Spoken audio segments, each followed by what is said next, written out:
Pilot అనగానే మనందరికీ ఏం గుర్తొస్తుంది? నాకైతే యూనిఫామ్ వేసుకున్న ఒక ఎయిర్లైన్ పైలట్ గుర్తొస్తాడు. కానీ ఈ మధ్య ఒక కొత్త రకమైన పైలట్ మార్కెట్లోకి వచ్చాడు. ఈ పైలట్ ఎయిర్పోర్ట్లో కనిపించడు, గ్రామాల్లో కనిపిస్తాడు. కాక్పిట్లో కూర్చోడు, పొలాల్లో నిలబడతాడు. క్రాప్ స్ప్రేయింగ్ దగ్గర నుంచి కన్స్ట్రక్షన్ వరకు, మైనింగ్ నుంచి ట్రాఫిక్, డిఫెన్స్, ఇలా అన్ని డొమైన్స్లోకి ఈ పైలట్ వచ్చేసాడు. ఎవరా అనుకుంటున్నారా? వాడే డ్రోన్ పైలట్.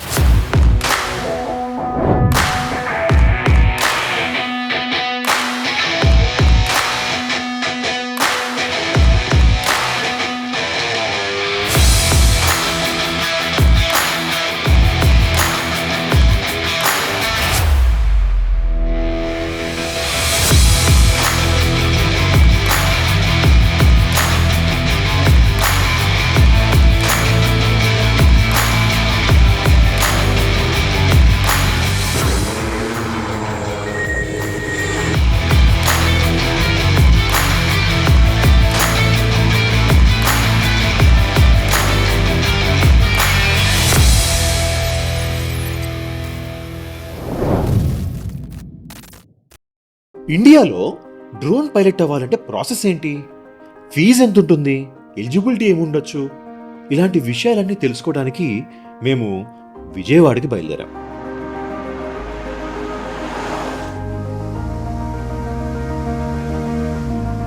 డ్రోన్ ఫ్లై చేయాలంటే లైసెన్స్ అవసరమని నాకు ఈ మధ్య తెలిసింది. ఏదో ఐఫోన్ కొన్నట్టు అమెజాన్లో ఆర్డర్ పెట్టి రిమోట్ పట్టుకొని ఫ్లై చేయడమే అనుకున్నా. కానీ ప్రొఫెషనల్గా డ్రోన్ ఫ్లై చేయడం అంటే అంత సులువు కాదు. రూల్స్ ఉంటాయి, ట్రైనింగ్ ఉంటుంది, ఎగ్జామ్ ఉంటుంది. ఇలా ఇవన్నీ చేసి అప్పుడే ప్రొఫెషనల్గా ఒకరు పైలట్ అవ్వచ్చు. సరే, ఈ విషయాలన్నీ తెలుసుకోవడానికి నేను కూడా ఒక స్టూడెంట్ లాగా ఈ DGCA approved drone pilot training సెంటర్కి వచ్చేసాను. ఎన్నో కిలోమీటర్లు దాటి, స్టేట్లు దాటి ఫైనల్లీ ఈ మున్నంగి అనే ఒక చిన్న ఊరికి వచ్చేసాం. చుట్టూ పొలాలు, గిలాలు, చిన్న పల్లెటూరులో ఎంటర్ అవుతున్నాం. ఇదిగో ఇది మన డ్రోగో డ్రోన్స్.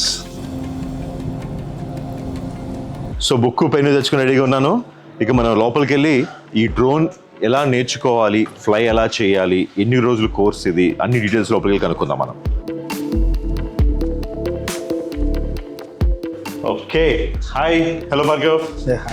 హలో అండి. Good good good. Please. Thank you. So ఇవాళ అసలు డ్రోన్ పైలట్ ట్రైనింగ్ అంటే ఏంటి, దానిలో ఉండే సిలబస్ ఏంటి, ఎన్ని రోజులు పట్టుద్ది, కొంచెం బేసిక్ డీటెయిల్స్ చెప్తారా? షో, తప్పకుండా. సో ట్రైనింగ్ కరికులం వచ్చేసరికి 5 days ఉంటుందండి. Day 1 and Day 2 వచ్చేసరికి మీకు కంప్లీట్ థియరీ పార్ట్ ఉంటుంది. అసలు డ్రోన్ రూల్స్ ఎలా ఉంటాయి, డ్రోన్ మెయింటెనెన్స్ ఎలా చేయాలి, సో ఎక్కడ మనం డ్రోన్ ఫ్లై చేయాలి, ఎక్కడ మనం డ్రోన్ ఫ్లై చేయకూడదు. నెక్స్ట్ 3rd day వచ్చేసరికి ఏంటంటే మనకి ఈ థియరీ పార్ట్ మీద ఫైనల్ టెస్ట్ ఉంటుంది, లైక్ మల్టిపుల్ చాయిస్ క్వశ్చన్స్ ఎలా అండి. సో అది ఒకసారి మనం ఆ థియరీ టెస్ట్ గో త్రూ అయిన తర్వాత మనకి ఫ్లైట్ సిమ్యులేటర్ అని ఉంటుంది. సో అదేంటంటే ఒక గేమింగ్ సాఫ్ట్వేర్ లాగా. సో దాని తర్వాత drone basic assembly and maintenance ఉంటుంది. నెక్స్ట్ ఫ్లయింగ్ ఉంటుంది. సో డ్రోన్ ఎలా ఫ్లై చేయాలి, ఎంత రెస్ట్రిక్షన్స్లో మనం ఫ్లై చేయాలి, సో ఈ టైప్ ఆఫ్ అంతా ఒక Day 4 and Day 5లో మనం కవర్ చేస్తాం. ఫైనల్ టెస్ట్ ఉంటుంది. సో ఫైనల్ టెస్ట్లో ఏంటంటే సో కంప్లీట్గా మీ డ్రోన్ యొక్క కంట్రోల్స్ అవన్నీ మనం చెక్ చేసుకుంటాం. సో దాన్ని బట్టి authorized DGCA RPC remote pilot certificate అనేది జనరేట్ అవుతుంది. దాని వ్యాలిడిటీ వచ్చేసరికి మీకు 10 years ఉంటుంది. ఈ లైసెన్స్తో నేను ఏ డ్రోన్ అయినా ఎగరేయచ్చా, లేదంటే ఏదైనా ఒక పర్టికులర్ టైప్ ఆఫ్ డ్రోన్ కి పర్మిషన్ ఉంటుందా? మీకు వచ్చే ఈ లైసెన్స్ అనేది ఏంటంటే రోటర్ క్రాఫ్ట్ డ్రోన్ అనేది ఒక సెగ్మెంట్, సో ఒక కేటగిరీ ఆఫ్ డ్రోన్. సో ఆ కేటగిరీ డ్రోన్ లో కంప్లీట్ గా మీరు ఫ్లై చేసుకోవచ్చు. మనం లైసెన్స్ లేకుండా బండి నడిపితే జైల్లో పెట్టొచ్చు, ఫైన్ వేయచ్చు. మరి లైసెన్స్ లేకుండా డ్రోన్ ఎగరేస్తే ఏమవుతుంది? మీ డ్రోన్ సీజ్ చేయొచ్చు. ఫస్ట్ యాక్సిడెంట్ కానీ ఇన్సిడెంట్ కానీ క్రియేట్ చేశారనుకోండి, మీ లైసెన్స్ సస్పెండ్ ఆర్ క్యాన్సిల్ అవ్వడానికి ఛాన్స్ ఉంది. ఇన్ కేస్ మీకు లైసెన్స్ లేదనుకోండి, ఎయిదర్ మీకు ఒక వార్నింగ్ ఇచ్చి వదిలేయచ్చు, లేదంటే మిమ్మల్ని అరెస్ట్ చేయడానికి కూడా ఛాన్సెస్ ఉంది. సరే, బానే ఉంది. మరి నాకు లైసెన్స్ వచ్చాక ఎప్పుడైనా ఎక్కడైనా ఎగరేయచ్చా? సో కొన్ని జోన్స్ ఉంటాయి అనమాట. So green zone, red zone అని, ఎల్లో జోన్ అని ఒక 3 zones ఉంటాయి. మనం గ్రీన్ జోన్లో వితౌట్ పర్మిషన్, ఎవరి పర్మిషన్ లేకుండా అప్ టు గాల్లోకి 400 అడుగుల వరకు మనం ఫ్లై చేసుకోవచ్చు. ఎల్లో జోన్ వచ్చేసరికి మీకు ఎయిర్పోర్ట్ ప్రెమిసెస్లోనే ఉంటుంది. ఒకవేళ మీ ఊరు ఒక ఎయిర్పోర్ట్ దగ్గరలో ఏమైనా ఉందనుకోండి, సో ఎయిర్పోర్ట్ అథారిటీ అని ఉంటుంది. సో ATC వాళ్ళు, ఎయిర్ ట్రాఫిక్ కంట్రోల్ ఉంటుంది, వాళ్ళ పర్మిషన్ తీసుకొని మనం ఫ్లై చేయాలి. రెడ్ జోన్స్ అని ఉంటాయి, నేవీ రీజియన్స్ లేదా ఆర్మీ బేసెస్ ఉంటాయి. సీక్రెట్స్ అవి మెయింటైన్ చేస్తుంటారు కాబట్టి, సో మనం అవి ఏమైనా స్పైయింగ్ ఏమైనా చేస్తామని చెప్పి, సో అక్కడ మనం ఫ్లై చేయాలంటే ఖచ్చితంగా మన సెంట్రల్ గవర్నమెంట్ పర్మిషన్ తీసుకోవాలి. ఇంత ఎండలో కూడా మనం ఈ ట్రైనింగ్ తీసుకోబోతున్నాం అంటారా? తప్పదండి. మనకి కొన్ని కావాలన్నప్పుడు కొంత సాక్రిఫైస్ చేయాల్సి వస్తుంది కదా. అంతే అంటారా? సో ఖచ్చితంగా ఇప్పుడు అగ్రి ఫీల్డ్ లోనైనా మీరు ఫ్లై చేసేటప్పుడు ఎండలోనే చేయాల్సి వస్తుంది. అక్కడ నీడ గీడ ఏమి ఉండవు కదా. కరెక్టే కదా, డ్రోన్ ఎగరేయటం అంటేనే ఒక ఫీల్డ్ జాబ్. మరి ఎండ వాన ఇవన్నీ కామనే కదా. బై ద వే, అసలు ఈ డ్రోన్ లైసెన్స్ తెచ్చుకోవాలంటే మనకి ఏం డాక్యుమెంట్స్ ఉండాలి? మనకి 4 డాక్యుమెంట్లు కావాలి. Number 1, educational certificates. బేసిక్గా 10th సర్టిఫికేట్ అయితే కంపల్సరీ. ఆ పైన మీకు డిగ్రీయో పోస్ట్ గ్రాడ్యుయేషన్ ఉంటే అది కూడా తెచ్చుకోవచ్చు. Number 2, masked Aadhaar card. Number 3, ఒక ఐడెంటిటీ డాక్యుమెంట్. అది ఓటర్ ఐడి అవ్వచ్చు, రేషన్ కార్డ్ అవ్వచ్చు, పాస్పోర్ట్ అవ్వచ్చు, డ్రైవింగ్ లైసెన్స్ అయినా పర్వాలేదు. ఇవన్నీ కాకుండా ఒక ఇంపార్టెంట్ డాక్యుమెంట్ ఉందండోయ్, అది మెడికల్ సర్టిఫికేట్. అదేంటి, డ్రోన్ ఎగరేయడానికి మెడికల్ సర్టిఫికేట్ ఎందుకు అనుకుంటున్నారా? చెప్తాను. ఇప్పుడు మీరు డ్రోన్ ఎగరేసినప్పుడు 1 కిలోమీటర్ వరకు డ్రోన్ వెళ్ళొచ్చు. అప్పుడు ఆ డ్రోన్ వెళ్ళి ఏ చెట్టునో ఎలక్ట్రిక్ వైర్నో తగలకుండా ఉండాలంటే మీకు ఆ డీటెయిల్స్ కనిపించాలి. అందుకని మీ ఐసైట్, కలర్ బ్లైండ్నెస్ చెక్ చేస్తారు. ఓకే భార్గవ్, అయిపోయింది application form. Okay, so next క్లాస్కి వెళ్దామా మరి? Done, ready. ఓకే, పడండి. సో మన ఫస్ట్ టాపిక్ వచ్చేసరికి stakeholders and their laws and drone rules basic అనమాట. Newton's law of motion. So ఏంటంటే first law, second law and third law ఉంటుంది. అలా న్యూటన్స్ లాస్ దగ్గర నుంచి బెర్నౌల్లీస్ ప్రిన్సిపల్ వరకు చిన్నప్పుడు క్లాస్లో చదువుకున్న ఫిజిక్స్ మొత్తాన్ని రివిజన్ చేసేశారు. ఇక ఫైనల్గా కొన్ని వీడియోలు చూపించారు. డ్రోన్ ఎలా ఎగరేయాలో చూపిస్తారేమో అనుకున్నా, కానీ ఎలా ఎగరేయకూడదు అని చెప్పి ఈ వీడియోలు ప్లే చేసి చూపించారు. ఒక్కొక్క వీడియో చూస్తుంటే వాళ్ళు క్రాష్ చేసిన పద్ధతికి నవ్వాలో ఏడవాలో కూడా అర్థం కాలేదు. అలా మల్టిపుల్ క్లాసెస్ విన్నాక నాకు బాగా నచ్చిన క్లాస్ ఏరోప్లేన్ ఎలా ఎగురుద్ది అని ఎక్స్ప్లెయిన్ చేసిన క్లాస్. ఈ క్లాస్లో రకరకాల ఏరోప్లేన్ నుంచి డ్రోన్ల వరకు వాటి ఎలరాన్స్ అంటే ఏంటి, ప్రొపెల్లర్స్ అంటే ఏంటి, పిచ్, యా, రోల్, ఇలా రకరకాల విషయాలు నేర్పించారు. Finally exam time.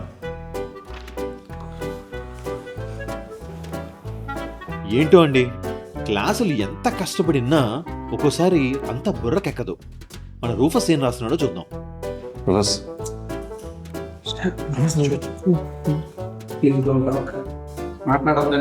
అలా కష్టపడి ఎగ్జామ్ రాసి పాస్ అయిన తర్వాత సిమ్యులేటర్ ట్రైనింగ్కి వెళ్ళాం. ఈ ఎక్సర్సైజ్ మీరు చేయడానికి కారణం ఏంటంటే మీకు ముందు ఏంటంటే డ్రోన్ ఫ్లై చేసే ముందు డ్రోన్ యొక్క కంట్రోల్స్ అలవాటు అవ్వాలి. సో ఇవి ఈ 4 కంట్రోల్స్ మనకి చాలా ఇంపార్టెంట్ అనమాట. ఫస్ట్ కంట్రోల్ వచ్చేసరికి మనకి left side controls. So throttle up. So throttle up మనం ఇవ్వగానే డ్రోన్ అనేది పైకి వెళ్తుంది. సేమ్ అలానే మనం థ్రాటిల్ డౌన్ ఇచ్చేటప్పుడు సో డ్రోన్ అనేది స్లోగా వస్తుంది. అలానే ఇక్కడ రైట్ సైడ్ ఇచ్చాను చూసారా మీరు, డ్రోన్ డైరెక్షన్ అనేది రైట్ సైడ్ టర్న్ అయింది. సో ఇప్పుడు డ్రోన్ ఈ పొజిషన్లో ఉన్నది, ఈ పొజిషన్ టర్న్ అయింది. సో ఇది యా రైట్ అనమాట. సేమ్ అలానే యా లెఫ్ట్. సో డ్రోన్ చూసారా, సో ఈ పొజిషన్లో ఉన్నది ఈ పొజిషన్కి టర్న్ అయింది. సో యా ఇవ్వడం వల్ల ఏంటంటే మనకి డ్రోన్ యొక్క ఫేస్ డైరెక్షన్ చేంజ్ అవుతుంది. రైట్ సైడ్ కంట్రోల్స్కి వద్దాం. సో డ్రోన్ మనం ముందుకు ఇస్తే డ్రోన్ ముందుకు వెళ్తుంది. సేమ్ అలానే బ్యాక్ సైడ్ మనం పిచ్ బ్యాక్వర్డ్ ఈ కంట్రోల్ ఇస్తే డ్రోన్ అనేది బ్యాక్ వస్తుంది. సో రైట్ సైడ్ కంట్రోల్ ఏంటి, roll right. So roll right ఇచ్చేటప్పుడు ఏమవుతుంది, సో మీరు అక్కడ అబ్జర్వ్ చేయొచ్చు డ్రోన్ అనేది రైట్కి వెళ్తుంది. సేమ్ అలానే మళ్ళీ మనకి డ్రోన్ లెఫ్ట్కి రావాలి అంటే రోల్ లెఫ్ట్ ఇవ్వగానే మనకి డ్రోన్ అనేది లెఫ్ట్కి వస్తుంది. సో ఈ బేసిక్ 4 కంట్రోల్స్ అనేవి మీరు అలవాటు చేసుకోవాలి.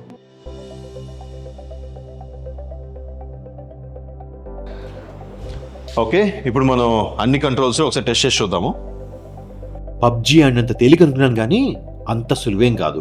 ఒక 2.5 గంటల ప్రాక్టీస్ తర్వాత ఇప్పుడు కొంచెం కంట్రోల్ వచ్చింది. ఓకే, ఇప్పుడు మనం బైక్ డ్రైవ్ చేస్తున్నప్పుడు 8 వేస్తాం కదా, అలా ఇక్కడ 8లు 0లు కూడా వేసి చూద్దాము.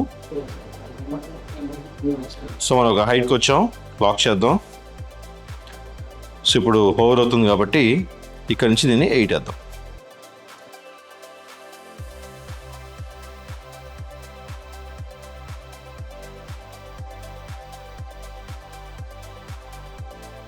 ఇక్కడ నుంచి అసెంబ్లీ అండ్ మెయింటెనెన్స్ యూనిట్కి తీసుకెళ్లారు.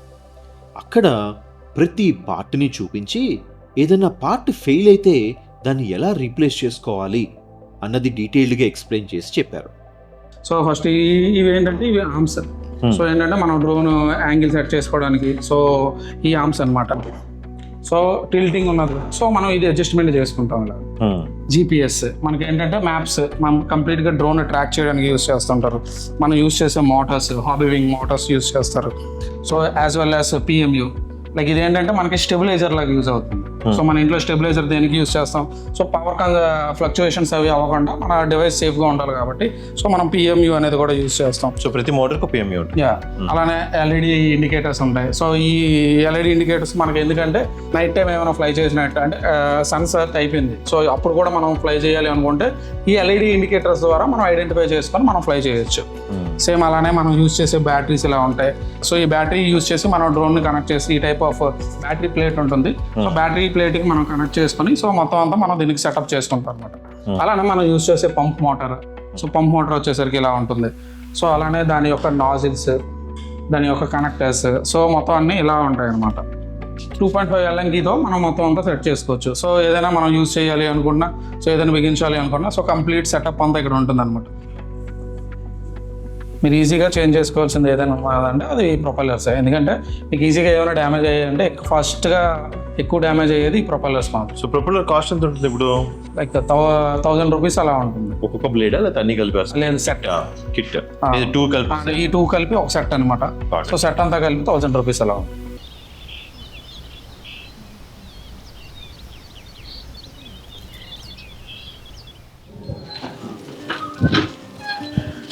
మరి పంపు కొడదామా?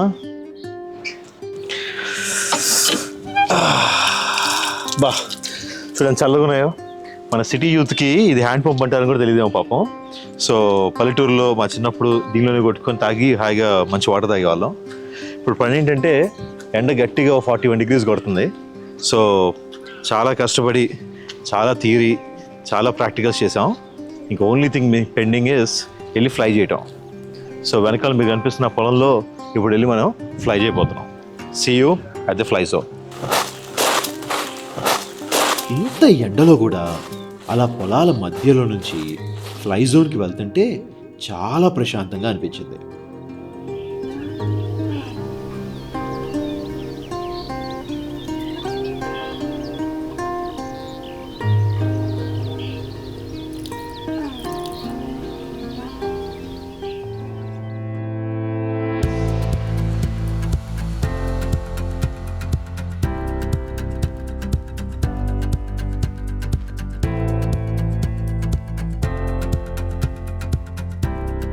ఇదేనండి మనం ఫ్లై చేయబోయే డ్రోను. ఈ డ్రోన్స్ని మల్టీకాప్టర్ డ్రోన్స్ అంటారు. ఈ పర్టిక్యులర్ మోడల్ని హెక్సాకాప్టర్ అంటారు. అంటే 6 మోటార్లు ప్రొపెల్లర్స్ ఉన్న డ్రోన్ అన్నమాట. కొన్ని 4 మోటార్లు ఉండే డ్రోన్లు కూడా ఉంటాయి. వాటిని మనం క్వాడ్ కాప్టర్స్ అంటాం. ఇప్పుడు క్వాడ్ కాప్టర్కి హెక్సాకాప్టర్కి తేడా ఏంటంటే ఇక్కడ ఎక్కువ మోటార్లు ఉండటం వల్ల కొంచెం డ్రోన్ స్టెబిలిటీ పేలోడ్ కెపాసిటీ ఎక్కువ ఉంటుంది. దాంతోపాటు ఏదన్నా ఒక మోటార్ ఫెయిల్ అయినా సేఫ్గా ల్యాండ్ చేసుకోవచ్చు. ఏరోప్లేన్ పైలట్ లాగా మనకు కూడా ఒక యూనిఫామ్ ఇచ్చారు. ఫస్ట్ బ్యాటరీలో వోల్టేజ్ ఎంత ఉందో చూసుకున్నాం.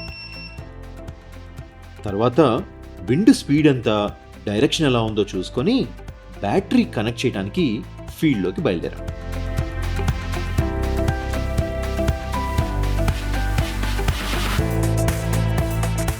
సో బ్యాటరీ కనెక్టివిటీస్ చేయాలి. So black wire to black wire మీరు చూసుకోవాల్సింది. ఓకే. సో కనెక్షన్ అనేది black wire to black wire. So మనకు ఒక బీప్ సౌండ్ వస్తే డ్రోన్ కనెక్టివిటీ అయినట్టు. నేను ఇప్పటి వరకు ఒక 100 ఏరోప్లేన్స్లో ఎగురుంటాను.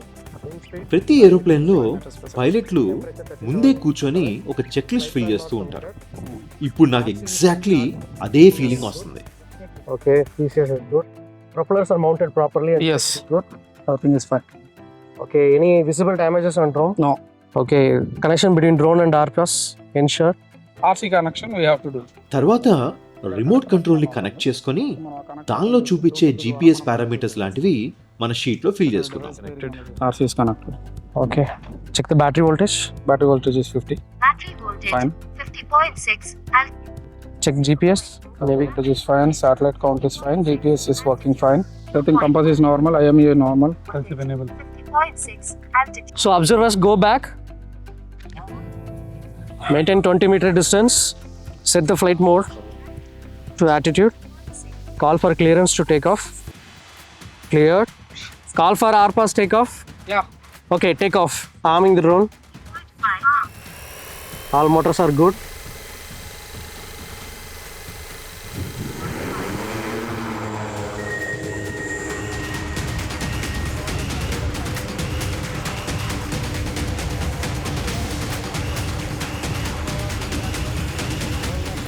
Yeah right. So right direction phase change అయిందా? అదేంటి 2 రిమోట్ కంట్రోల్ ఉన్నాయనుకుంటున్నారా? ఇక్కడే మీకు తెలుసుకోవాల్సింది ఏంటంటే ఈ గ్రీన్ కలర్ జాకెట్లు వేసుకున్న వాళ్ళందరూ ట్రైనర్లు, రెడ్ జాకెట్లు వేసుకున్న వాళ్ళేమో మాలాగా స్టూడెంట్లు. సో ఈ ట్రైనర్లు స్టూడెంట్కి నేర్పించేటప్పుడు వాళ్ళ దగ్గర ఉండే కంట్రోల్ ఏమో మెయిన్ కంట్రోలు, మన దగ్గర ఉండే కంట్రోల్ ఏమో స్లేవ్ కంట్రోల్ అంటారు. అదేనండి, మనం కార్ డ్రైవింగ్ నేర్చుకోవడానికి వెళ్తే అక్కడ ట్రైనర్ దగ్గర ఒక ఎక్స్ట్రా బ్రేక్ ఉంటే చూసారా, అలాగనమాట. అలా కంట్రోల్ మారిన ప్రతిసారి మన రిమోట్ కంట్రోల్లో ప్రతి బటన్ చెక్ చేసుకోవాలి. Roll right. అన్నీ బాగా పనిచేస్తున్నాయని కన్ఫర్మ్ చేసుకున్న తర్వాతే మనం ఫ్లైట్ కంట్రోల్ తీసుకోవాలి. Pitch backward. 5.2.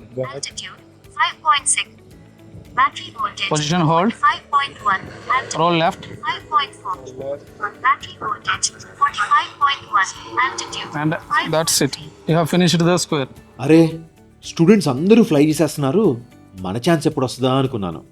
ఫైనలీ మన ఛాన్స్ కూడా వచ్చేసింది. Professor ready? So controls are with you. You're all with me? Okay. Battery 2.0. రెండు కింద కనాలా? రెండు కిందకంటే ఆమింగ్ ఉంది. యా. ఇట్స్ ఆమ్డ్. ఆమ్ అయినప్పుడు మనకి ఏంటంటే మొత్తం మోటార్స్ అన్ని కరెక్ట్గా రొటేట్ అవుతున్నాయి లేదా, అన్ని 13 స్పీడ్లో రొటేట్ అవుతున్నాయి లేదా మనం చెక్ చేసుకోవాలి. Nice. 7.3. Altitude now you can take off.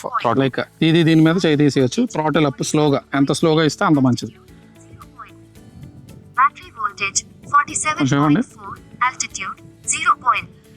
Battery voltage 47.4. Okay, ఇంకొంచెం Altitude 0. కొంచెం fast.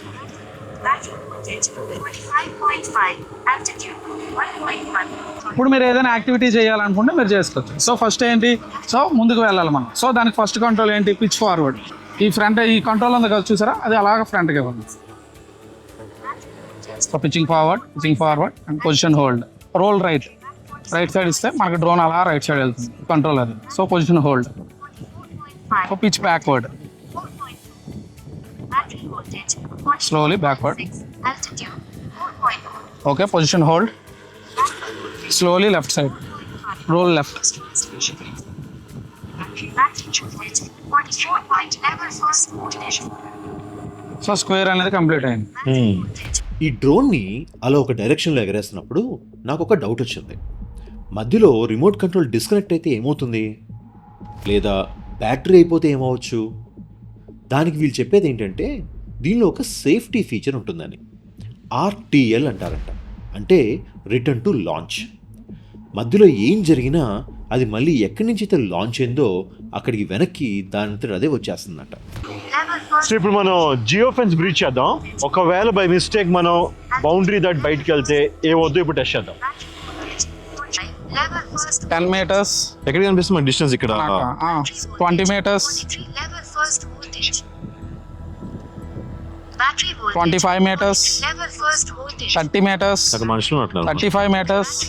Level second voltage. So Level second. RTL triggered. Second level voltage ఎప్పుడైతే మనకి బ్యాటరీ లో అనిపిస్తే ఆర్టీఎల్ ఆటోమేటిక్గా ట్రిగర్ అయ్యి, సో ఎందుకంటే డ్రోన్ పైకి వెళ్తుంది, ఏదైనా ఆబ్స్టికల్స్ ఏమైనా ఉంటే దానికి టచ్ అవ్వకుండా సో హైట్కి వెళ్ళి మళ్ళీ మనం ఎక్కడి నుంచి అయితే పాయింట్ చేసామో సో ఆ పాయింట్కి వచ్చి డైరెక్ట్గా ల్యాండ్ అయిపోయింది. So controls to me and I'm taking to manual control.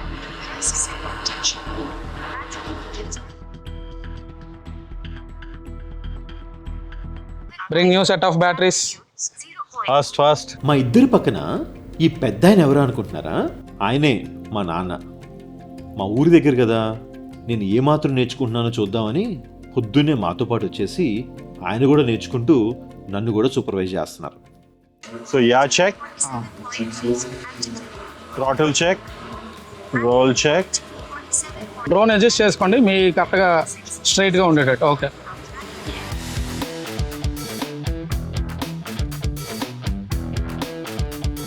ఒక స్క్వేర్ వేయండి left side. Okay. Pitch forward.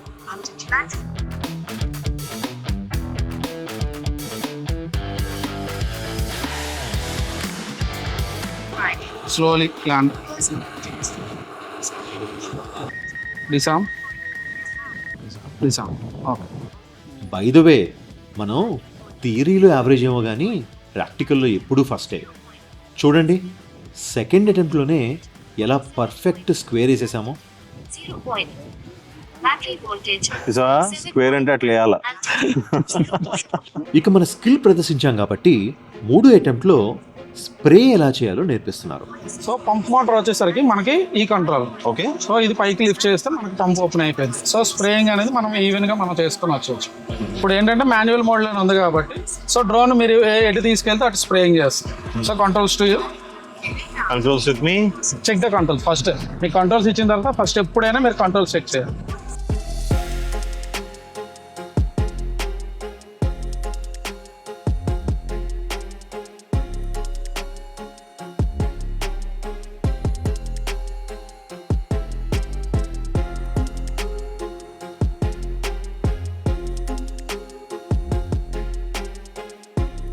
ఏంటినా పిచ్చోళ్ళలాగా అలా రిమోట్ కంట్రోల్ పట్టుకుని ఒక్కడే నడుస్తున్నాడు అనుకుంటున్నారా?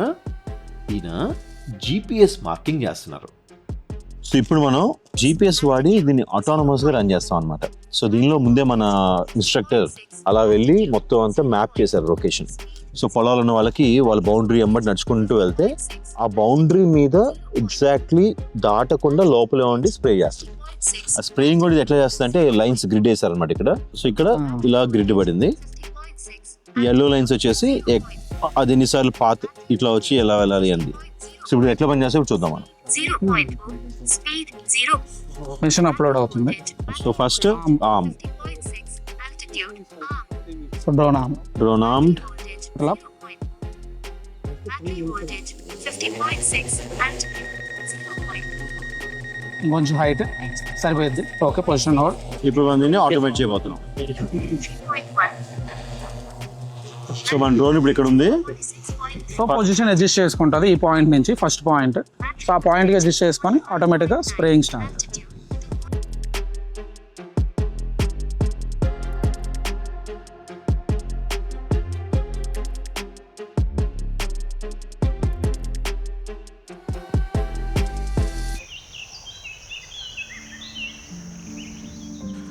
అదండి కదా, ఈ వీడియోలో మనం ఒక డ్రోన్ని ఎలా కంట్రోల్ చేయాలి దగ్గర నుంచి లైసెన్స్ తెచ్చుకోవడం వరకు అన్నీ చూసాం మనం. నెక్స్ట్ వీడియోలో ఇలాంటి మరిన్ని ఇంట్రెస్టింగ్ అప్డేట్స్తో మీ ముందుకు వస్తాం. అంతవరకు ఇక సెలవు. 1 2 3